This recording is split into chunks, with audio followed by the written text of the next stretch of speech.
This song is you plus the loop pedal, of course, minus Rihanna. And then you get Shape of You. Maybe you gotta explain to all the people why this is the correct formula for that song. I started writing it wanting to give it to Rihanna. I actually finished writing it wanting to give it to Rihanna, but I was told not to give it to Rihanna. And why did you want to write it for Rihanna? What happened? I think she's wicked. Yeah, I think she's really cool. I think, I don't know, I think she probably would have sung it better than me. Sometimes it's hard to imagine anyone else singing an artist's hit song. However, a lot of the songs that have since become an artist's signature were originally written for someone different. Oftentimes in the music industry, songs get shopped and passed around before they land in the hands of the artist who releases the song. Sometimes a writer writes a song for an artist and then decides to keep it for themselves. Other times, writers keep shopping the song until it makes it onto an album. In cases where we're lucky, the artist who discarded the song recorded a demo first so that we can at least get a small taste of what it would have sounded like had they released a studio version. This video is going to be a little bit different from my usual content because it's going to be less documentary research style and more of me just talking and giving my opinions, which I feel like I don't get to do all too much with my normal content style. So basically, when I talk about a song, I'll mention artists originally intended to have that song and who actually released it and how that came to be. Then I'll give my opinion on whether I think the right artist got the song or if I would have preferred it on someone else. And of course, I'll give my reasons for why I feel the way that I do, but please remember that these are my opinions and you're totally free to have your own. And of course, if you're the type of person to comment about me comparing people or pitting people against each other, this is not that deep and this is not the video for you. But if you're ready to hear my thoughts and opinions and likewise share your own, let's get into it. TLC apparently passed up Baby One More Time, and rightfully so. T-Boss said that her main reason for not liking this song was that she wasn't going to sing the lyrics "Hit Me Baby One More Time." I don't think these lyrics are actually talking about getting hit, but anyways. T-Boss also implied that she didn't think the song, which was written by Max Martin, fit TLC's sound or that it would be a hit. And I honestly agree with her. I don't think the song would have been a hit for TLC after releasing hits like Creep and Waterfalls. If Baby One More Time had been included on their album, I don't think it would have been a standout for them. Luckily, they included much better songs on their album Fan Mail like Unpretty and No Scrubs, which fit their style and of course went on to become big hits. Baby One More Time was a perfect song for Britney, but I don't think it would have done TLC any favors. I think Britney should have had the song for sure. It's pop perfection and truly this song was made for Britney, even if they didn't realize it at first. Baby One More Time is fun, the lyrics aren't too complex, and it's a really great debut song. And obviously, Baby One More Time did wonders for Britney's career. I also do think that despite her more adult costume in the video, it does sound like a song that a teenage girl would sing. The only part where I can see TLC fitting the song well is that bridge before the final chorus. I think it's because that's the most sophisticated part of the song and it has an R&B sound, and I can really imagine the three TLC members singing it together there. I think this one worked out 100% how it was meant to. Baby One More Time is definitely for Britney. While we're talking about Britney, she actually only ended up with I'm a Slave for You after Janet Jackson scrapped it. She'd recorded the Neptunes produced track, but decided not to include it on her upcoming album All For You. Britney ended up with the song, and it was the song she performed during her iconic VMAs performance. After Britney released I'm a Slave for You, reviews actually did say that it sounded similar to Janet Jackson's music, which makes sense since the song was going to go to her originally. I can imagine Janet singing I'm a Slave for You, but I like it on Britney, so I think it ended up in the right hands. I'm sure Janet would have gotten backlash as a black woman having a song with lyrics that say I'm a slave for you, no matter what her intentions for the song were, so I'm sure that's another reason why she ended up not going with it.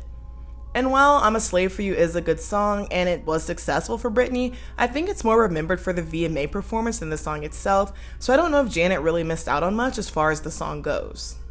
Toxic is another one of Britney's songs that was initially written for Janet Jackson. Janet never recorded Toxic, and I really can't imagine it being a Janet song anyway.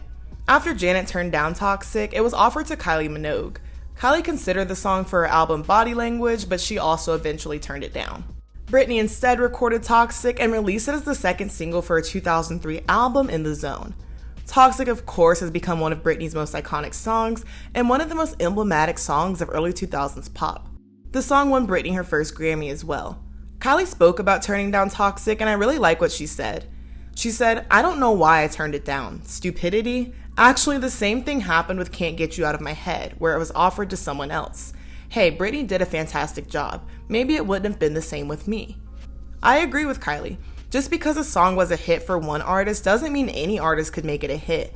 While good lyrics and song production are important, the way an artist delivers a song plays a big role too. The best artists, even the ones that might seem similar, do put their own spin on a song and perform it in a way that's unique to them. I also think it's a good reminder that just because writers and producers shop songs around, it doesn't mean that all singers are interchangeable or anything. But sometimes an artist turning a song down is a blessing in disguise because it can find a lot more success with someone else. Not all songs are fit for an artist just because they're physically capable of singing it. But with all of that being said, I'm sure it's a no-brainer that I think Toxic should have stayed with Britney. Lady Gaga initially wrote Telephone for Britney's album Circus. Luckily, Britney actually recorded a demo for Telephone, so we get a little peek as to what it would have sounded like had it been on the album. She ended up not using it for Circus though, and that's why Gaga kept it for herself. To me, the demo shows Telephone had potential to be a hit for Britney. Her voice sounds perfect on the opening lines. I think she does okay on the chorus and even sounds a little weak at some points, but we were really robbed when it comes to the verses. Britney's quiet but high-pitched and slightly auto-tuned voice is perfect with the strings and the electric pop instrumental. I just wish they wouldn't have done that kind of distorting effect on her voice, but it's possible that wouldn't have made it into the studio version. I would have maybe imagined her voice on the verses in the studio version to sound something like she does in Piece of Me, but with more singing than the sort of rhythmic talking that she does in that song. Maybe it's just me, but my favorite parts of Britney's songs are usually how she makes the verses sound. In songs from Circus like the title track, Kill the Lights, If You Seek Amy, and Womanizer, Britney delivers all these verses with what sounds like, in a way to me, even more energy and attitude than she does on the choruses. I think it's rare for an artist to sound better in their verses and bridges than they do on the chorus, but Britney is one of those artists to me. Dare I say, sometimes the chorus is the most boring part of a Britney song because it just sounds so much more manufactured and calm than the other parts of her songs. But still, that's not really a bad thing because it shows that Britney is an artist that gets you to enjoy the entire song and you're not just waiting and killing time until the chorus comes around. Other songs of hers that make me feel this way are Toxic, Toy Soldier, Gimme More, and Till the World Ends. If Britney had kept Telephone, I think it would have been a better song for either Blackout or Femme Fatale. I could see it fitting on Circus kind of, but I think it would have been better suited for either of the other albums I mentioned. I think I like Telephone in general better on Britney, but Gaga does sing the chorus a lot better, partly because her vocals actually power over the music, whereas Britney's kind of get lost. When I think of Gaga's version of the song though, I really only think about the chorus of the song, since to me Gaga doesn't really do anything memorable on the verses. For Gaga's version of Telephone, I feel like the verses are just there as setup for the chorus. I do like that Gaga got a Beyonce feature on her version, which I don't think would have worked out well for Britney's version of Telephone. I actually saw Gaga in concert way back on the Fame Monster tour, and I really thought that Beyonce was going to come out and perform this song with her. I was wrong. But regardless, Beyonce and Gaga's voices sound really good together. They were actually nominated for a Grammy for Telephone for Best Pop Collaboration. Gaga and B have more powerful voices that complement each other, and I don't think Beyonce and Britney have vocals that complement each other at all, so a Beyonce feature wouldn't have worked on the song for me. Lady Gaga and Beyonce have more powerful voices that complement each other really well, but I don't think Beyonce and Britney have voices that complement each other at all, so a Beyonce feature on Britney's version of Telephone wouldn't have really worked out for me. I don't even think Britney intended to have a feature on her version of Telephone, but Gaga initially intended for Britney to feature on her song when she decided to keep it. I do think she went in the right direction though by choosing Beyonce instead. But still, as much as I love Beyonce and Gaga collaborating, and as much as I love the music video, I still would have liked to see Telephone as a song go to Britney. I wish we had gotten more Beyonce and Gaga collabs though, other than that and Video Phone. Umbrella was also originally intended for Britney. The Dream wrote the song for her and pitched it for her album Blackout. Many of the lyrics seem to allude to Britney's public struggles at the time, and a reminder that she had a support system outside of her family. His demo is heartfelt and perfectly captures the feeling of a friend reminding another that they have their back. Britney's team claimed Umbrella didn't make it onto Blackout because she had already finished the album. However, there was speculation that Britney's Umbrella incident led her team to change their mind about putting Umbrella on Blackout. Despite the heartfelt lyrics, the title of the song of course would have provided an easy pun to further tarnish Britney's image and make light of her struggles. The song was then offered instead to Mary J. Blige, but she turned it down. Umbrella eventually went to Rihanna, and Jay-Z featured on her version.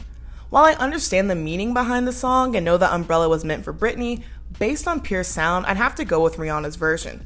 I can't imagine this instrumental fitting well with Britney's voice or fitting with the other songs that are on Blackout. I like how Rihanna's version of the song turns it into a somewhat of a love song, and her vocals are self-confident and assuring, which still fit the theme of the song.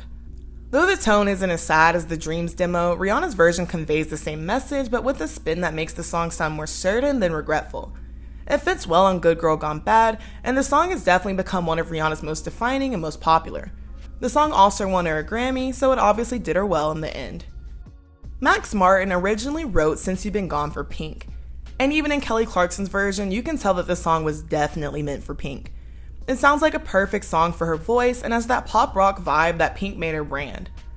Pink turned down the song, which really sucks because I think it would have been a hit for her. I will say the only potential negative is that it sounds like a lot of the music that she'd already made, and this song wouldn't necessarily have added anything new to her discography. On the other hand, I can't imagine Hillary singing this song really. She apparently couldn't imagine herself singing it either, as she rejected it because she couldn't hit the high notes. Since You've Been Gone does kind of fit well with the So Yesterday vibes that she was putting on Metamorphosis, and I'm assuming that had she kept the song, the rock-heavy production would have been turned down a little bit to suit her voice better. The song could be done without the high notes, but I think it would have needed a different instrumental also if Hillary was going to record it. It would need more pop elements and softer music since Hillary has a nice voice, but not necessarily one strong enough for the instrumental as it was. I like Since You've Been Gone on Kelly a lot, so I'm not bothered at all, but I think Pink would have done it justice. I think Kelly Clarkson was a good choice in the middle of the Pink and Hillary Duff spectrum. Kelly has the vocals for the song and delivers it perfectly with the rock style that Pink would have given, but more played up of course. With Kelly, it also still very much feels like a pop song, and Kelly had that sort of sweet girl next door image that Hillary had, but just a tiny bit edgier. While I understand why Pink probably turned the song down, I think I would have enjoyed Pink's version more, especially in the chorus. I think her vocals would have been a tad stronger, and they have that sort of raspier sound that sounds great on rock and pop rock songs. But I'm not mad at Kelly's version. It's still iconic. Charli XCX actually wrote Same Old Love, and she recorded a demo for it. I love Charli because she's a great songwriter and a great artist, and one of her strengths is knowing when a song isn't for her. There's absolutely no point in keeping a song for yourself when you know it could do better on someone else.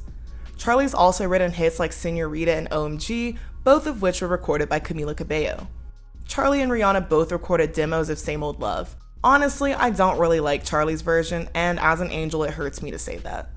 While it sounds like something that might have worked on True Romance, it would have needed a different instrumental. And at points, it just feels like it doesn't fit her voice, and she sounds kind of whiny at some parts of the song. Same Old Love works a lot better on Selena's voice, and I love it a lot on Rihanna too. I can imagine Same Old Love easily on Loud, even though Charli hadn't written the song at that time. Based on when all the demos were recorded, I'm assuming that the song was meant for Anti, and if that's the case, I can see why Rihanna didn't pick it. Anti has much stronger, more unique songs, and Same Old Love wouldn't have fit the vibe of the album to me. However, with Selena, I think Same Old Love fits perfectly with other songs on her album, like Can't Keep My Hands to Myself, Good For You, and the title track Revival. Selena's breathy voice also fits the instrumental well. And though I really like Selena's version, I enjoy Rihanna's demo a lot too because it actually sounds like it has some emotion behind it. Rihanna sounds disappointed and fed up at the same time, and I feel like she's talking to someone instead of just recording the song in a studio. I also like the runs and ad-libs that she adds in. I don't know, I really love Rihanna's version, when originally I thought I was going to pick Selena's version.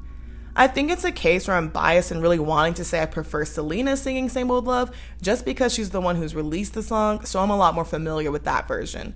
It sounds great on Rihanna, and I think it could have easily been a hit for her, but it just feels like the timing wasn't right. Which is sad because I feel like Rihanna would have done some great live performances of Same Old Love since it's a song that suits her voice. She would have put so much attitude into it, and her facial expressions would have been great.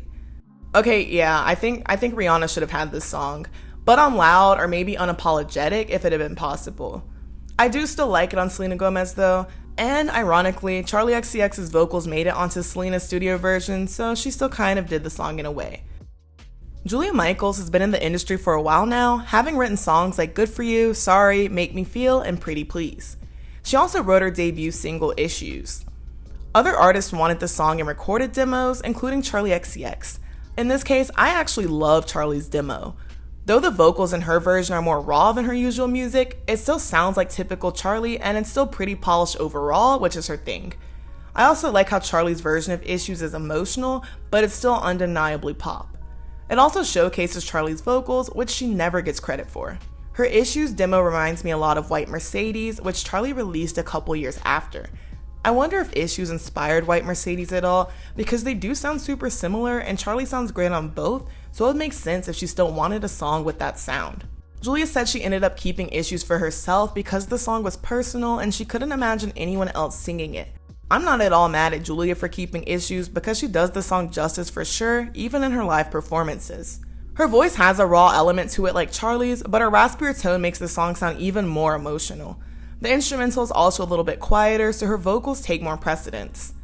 Julia's emotions are evident in each word that she sings, and I think the fact that she wrote the song helps her convey it authentically. I like the song on Julia, but I think I'm more biased towards Charlie here because I listen to a lot more of her music than I do Julia's. Though Julia's vocals on the track are more raw and real, I like Charlie's finished product as an entire song much better. This sounds like such a Charlie song, I'm kind of upset it was never officially released. I think it would have fit really well either on her self-titled album or on How I'm Feeling Now. I think this is a case where both versions are great, but since I'm a Charli XCX fan, I of course tend to enjoy her music and her voice more. I also love music that sounds like pure pop, and Charlie's version of Issues gives me that just a little bit more. I also love that the song is on brand for her, but still shows more of her versatility as an artist. So while I love Julia's version of Issues, while I stream it, I'm going to choose Miss Charli XCX for this one. I knew about Beyonce doing a demo of this song before Ariana, but it was actually one of my friends who told me that T-Pain was first attached to the song, and I was shook and I thought he was joking at first. The song that became R.E.M. started out as a song called Dream, which T-Pain and Pharrell collabed on in 2011. Okay, hear me out. At first it sounds crazy, but when you listen to T-Pain's demo, the lyrics actually fit him well. In a way, it does seem like a natural evolution from his Buy You a Drink and Bartender era. T-Pain's auto-tune is in full effect, but it doesn't clash with the beat. The song sounds upbeat and almost silly, yet it somehow still sounds heartfelt. T-Pain has this way of making his songs sound corny, but in a way where it's evident that there's actual genius behind it and it's still enjoyable. This Dream demo isn't any different. There are some differences in the lyrics, but they're still nearly identical to the lyrics Ariana eventually recorded. Unfortunately, T-Pain never officially released Dream. Beyonce also recorded a demo for R.E.M., which was then called Wake Up, and changes were made to the lyrics. Wake Up has been speculated to have been a song for either a scrap doo-wop album, Beyonce's self-titled album, or Lemonade. Though Pharrell's produced multiple hits for Beyonce, Wake Up just seems like it would have been an outlier in Beyonce's discography at the time and wouldn't have necessarily added anything to it. The Beyonce album is full of much bolder songs on the album, with themes of independence, feminism, and confidence. Songs like Blow and Partition conveyed the same messages in a more bold and more memorable way, and I think both have production that better fits Beyonce's voice and attitude in the songs. The production on Wake Up lacks the depth and flavor that a lot of songs on a self-titled album have. Even with the more vulnerable songs on the album, I think the vibe of the Beyonce album is more intense and reminds me mostly of neon and jewel-toned hues. R.E.M., however, and Sweetener have a gentler pastel vibe, which fits perfectly with Ariana's aesthetic. Wake Up also wouldn't have really fit with the theme of the songs on Lemonade, and it definitely would have been overshadowed by songs like Hold Up, Formation, and Sorry. To me, Wake Up sounds like something Beyonce might have released in an earlier era, like I Am Sasha Fierce or 4. Don't get me wrong, I think Beyonce still sounds great in the Wake Up demo, but it just feels like she's progressed past a point in her career where that song would have done anything for her, if that makes sense. Once Wake Up was in Ariana's hands, the title was changed to R.E.M. and the lyrics were reworked from Beyonce's version. Ariana's lighter, flirtier tone also sounds better with the music to me, and it fits the daydreamy, head-over-heels tone of the song the best. Ariana's voice is the only one that sounds like actually being in a dream, which of course is the theme of the song. It seems like there's a lot of online debate as to whether Beyonce or Ariana's voice fits the production better. While I think that this sounds like quintessential Ari, a lot of people think that the production sounds like a Beyonce leftover. While technically it is, and I know it wasn't created for Ari, I think the song fits Ariana's sound better, and it fits with the other songs that Pharrell produced for Sweetener. And I guess it's totally possible that some of the other Pharrell tracks on Sweetener were for Beyonce originally too. Still, I think R.E.M. suits Ariana best. While R.E.M is one of my favorite Ariana Grande songs, it definitely would not have been one of my favorite Beyonce songs. And when it comes to dream-related songs, Beyonce still has Sweet Dreams, which I love, and she absolutely kills it on that song. I will never understand all of the slander that Shape of You gets. I actually love that song, and I have loved it since it came out. But truly, I can't imagine anyone other than Ed Sheeran singing it. It fits in his discography with songs like Sing, Don't, and Shivers, and I think it's a fun pop song. As much as I love it, I can't at all imagine Rihanna singing this song. Maybe I could if the instrumental was changed, but still, even then, I can't really picture it. Ed actually wrote the song for Rihanna, and I can't believe he ever intended anyone other than himself to have Shape of You. Ed said that as he was writing the song, some of the lyrics he just couldn't picture Rihanna singing. I think he had the right idea, definitely in keeping Shape of You for himself. Some people actually say that Shape of You sounds like No Scrubs, and while I didn't realize it at first, I can kind of hear it now. Of course, We Can't Stop is an iconic song from Miley Cyrus. Though it's not one of her most popular songs, it is the first single released from her Bangers era. Bangers is actually a pretty solid pop album, but I feel like this one unrecognized because of Miley's antics at the time. Mike Will Made It, who produced We Can't Stop, revealed that the song was originally for Rihanna. Apparently, Rihanna heard Pour It Up first and ended up choosing that song for Unapologetic. After she'd finished Unapologetic, We Can't Stop was then given to Miley to record. Miley and her label were impressed with the song, and the recording process went so well that Miley and Mike Will collaborated on other songs for Bangers. I'm 100% convinced that We Can't Stop would have been a big hit for Rihanna. I don't think it would have done well on Unapologetic, but it would have fit perfectly on Loud. It actually to me has a similar vibe to Cheers, Drink to That. While I like Miley's version of We Can't Stop, I don't think her voice sounds good with the music, and I remember thinking that from the first time I heard the song way back when it came out. To me, Miley's voice suits country and rock the best, and it just doesn't fit some pop instrumentals. And truly, I'm really glad that she's starting to move away from the pop sort of direction and kind of incorporating more rock into her music and making more music where she can actually show her voice off. To me, the instrumental for We Can't Stop suits Rihanna's voice better as she has that more pop-sounding voice. While I like Miley's version, I think We Can't Stop would have been a bigger hit had it gone to Rihanna. Pretty Hurts, which ended up on Beyonce's 2013 self-titled album, was originally written by Sia. Sia initially sent the song to Katy Perry, but she says that Katy never saw the email. I'm assuming if Katy did Pretty Hurts, it would have ended up on Prism. Honestly, I could see Katy singing this song, but I think it would be a skip for me if she did. I don't really like her slower songs. I don't think Rihanna would have done anything memorable with this song either. Like, I could totally imagine her singing it and it sounding decent, but I don't think it would have been a standout for me. Pretty Hurts is actually one of my favorite songs on the Beyonce self-titled album. You can feel the pain in Beyonce's voice, but it still has that sweet feminine tinge to it, and that fits the tone of the song. It takes someone with powerhouse vocals to be able to deliver the pain and the emotion necessary for the song, but still keep it pretty and pleasant and controlled. Pretty Hurts also sounds like the song of someone who's tired of being seen as a product rather than a human being. The song resonates more on Beyonce, who had been in the industry and under the microscope far longer than Rihanna or Katy had been at that point. I think Rihanna and Katy would have done a passable job on Pretty Hurts, but Beyonce's the only one who could take the song to the level of actually being as emotional and impactful as it should be. Chandelier and Cheap Thrills were also pitched to Rihanna, and I'm glad Sia kept both for herself. If I had to pick, I'd say I think Chandelier would have been better for Rihanna. I actually thought it was a Rihanna song when I first heard it on the radio. I think Rihanna's voice would have sounded perfect on the chorus, and she has a similar rasp in her voice to Sia. Also, Rihanna would have eaten that little 1, 2, 3 drink part on the pre-chorus.